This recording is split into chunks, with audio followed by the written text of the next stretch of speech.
Europe کی مشرق وسطیٰ کو ہتھیاروں کی فراہمی۔ امریکہ اور دیگر مغربی ممالک مسلمان ممالک پر دہشت گردی کے الزامات لگا کر اور انہیں دہشت گردوں کا سہولت کار ثابت کر کے مختلف طریقوں سے ہراساں کرتے رہتے ہیں، مگر حقیقت اس کے برعکس ہے۔ حال ہی میں شائع ہونے والی دی گارجینز کی ایک رپورٹ کے مطابق یورپ کے مشرقی ممالک نے پچھلے 4 سالوں میں مشرق وسطیٰ کے ممالک کو 1 بلین یورو سے زائد کے ہتھیار برآمد کیے ہیں، جن میں رائفلیں، مارٹر گولے، راکٹ لانچرز، اینٹی ٹینک ہتھیار اور بھاری مشین گنیں شامل ہیں۔ تحقیقات کے مطابق ہزاروں کی تعداد میں یہ اسلحہ مشرق وسطیٰ کے ممالک کو بلقان سے جزیرہ نما عرب اور ان ممالک میں بھیجا گیا جو شام کی سرحد کے ساتھ واقع ہیں، اور خدشہ ظاہر کیا جا رہا ہے کہ ان ہتھیاروں کی بڑی تعداد پچھلے 5 سالوں سے جاری خانہ جنگی کو مزید بھڑکانے کے لیے شام بھیجی گئی ہے۔ یہ تحقیقات Balkan investigate reporting network نے کی ہیں، جس نے مزید یہ انکشاف بھی کیا ہے کہ اقوام متحدہ کی ایک رپورٹ کے مطابق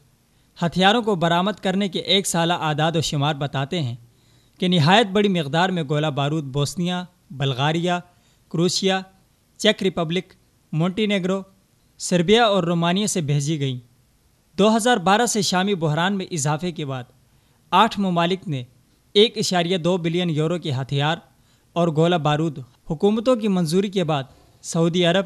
اردن، متحدہ عرب امارات اور ترکی کو بھیج کر ان ممالک کو شام اور یمن کی جنگوں کے لیے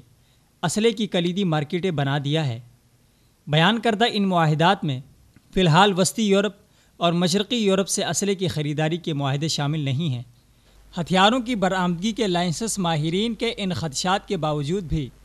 یہ ہتھیار جاری کیے گئے ہیں، جن خدشات کے مطابق یہ ہتھیار اور بارود شامی شہریوں پر بلا روک ٹوک استعمال کیے جا سکتے تھے، جبکہ مشرقی اور وسطی یورپ میں بنے ہتھیار اور گولہ بارود سوشل میڈیا پر فری سیرین آرمی کی جانب سے پوسٹ کی گئی تصاویر اور ویڈیو سے شناخت ہو گئے ہیں، جس سے واضح ہوتا ہے کہ یورپ کے کچھ ممالک بشار الاسد کو اسلحہ فراہم کر رہے ہیں، جبکہ کچھ ممالک بشار الاسد کے خلاف لڑنے والے گروپوں کو اسلحے کی فراہمی یقینی بنا رہے ہیں، اور یہ ہتھیار سمندری اور ہوائی راستوں سے پہنچائے گئے ہیں اور محاذ پر ان کی ترسیل سڑکوں اور جنگی جہازوں سے پھینکنے کے ذریعے کی گئی۔ اسی سال مارچ 2016 میں کرد گروپوں نے بھی ٹویٹر اور فیس بک پر ہتھیاروں کے ایک گودام کی تصویر اپلوڈ کی ہے، جن کے متعلق ان کا دعویٰ ہے کہ یہ ہتھیار امریکہ کے ذریعے خریدے گئے ہیں۔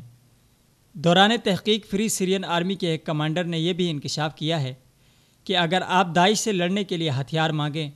تو آپ کو بلا روک ٹوک فوری ترسیل کی جاتی ہے، مگر جب بشار الاسد کے خلاف لڑنے کی بات کی جائے تو کوئی بھی مغربی ملک آپ کی بات کی پرواہ نہیں کرتا۔